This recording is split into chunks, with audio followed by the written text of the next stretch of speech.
Praise the Lord. The best wishes to you and your family members in the name of God. దేవునికి మహిమ కలుగునుగాక. దేవుని నామం పేరిట మీకును మీ కుటుంబ సభ్యులందరికీ శుభాభివందనములు. Today God promise. ఈరోజు దేవుని వాగ్దానము. నీవు నడవవలసిన త్రోవను నిన్ను నడిపించెదను.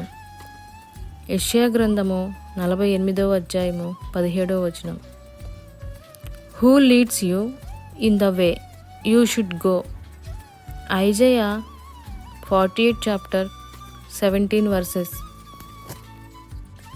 ప్రియమైన సహోదరి సహోదరులారా, ఈ ఉదయకాల సమయంలో దేవుడు ఈ వాగ్దానం ద్వారా మనతో ఇలా చెబుతున్నాడు.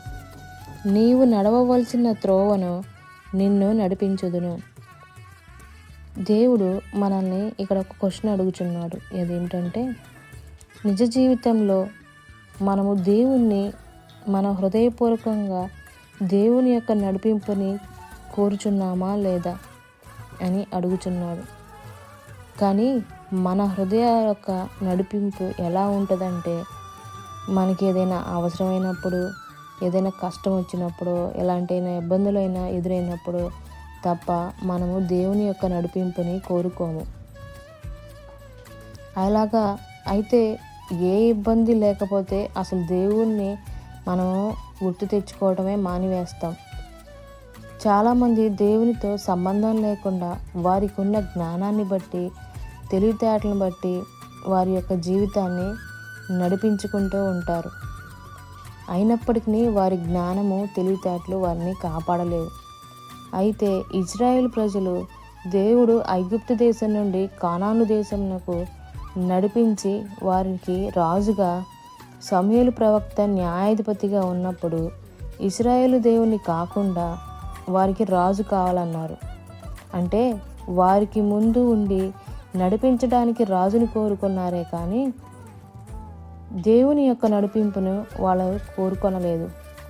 కానీ దేవుడు అంటున్నాడు, నేను మిమ్మల్ని నడిపిస్తాను, నా దగ్గరికి రండి, అప్పుడు మీకు ప్రయోజనం కలుగుతుందని దేవుడు వారితో చెప్తాడు. అయినప్పటికీ వారి యొక్క హృదయంలో దేవుని యొక్క నడిపింపుకి, ఆయన మాటను వినే స్థితిలో వాళ్ళు లేరు.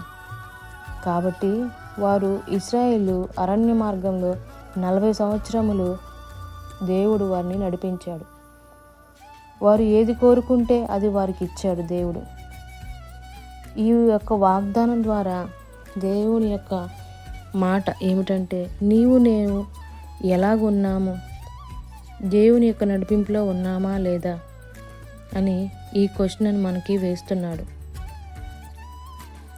ఈ రోజున మనం అందరము కూడా ఈ యొక్క నడిపింపుని మన హృదయంలో జాగ్రత్తగా తీసుకొని దేవుని యొక్క అంటే దేవుని మీద ఆధారపడి ప్రతి విషయమందును, అనగా సంతోషమైన, దుఃఖమైన, బాధైన, మరి ఇంక ఏదైనాను కూడా దేవుని యొక్క నడిపింపులో మనము నడిచినట్లయితే ఆయన యొక్క కాపుదల, భద్రత మనకి ఎల్లప్పుడూ ఉంటుంది.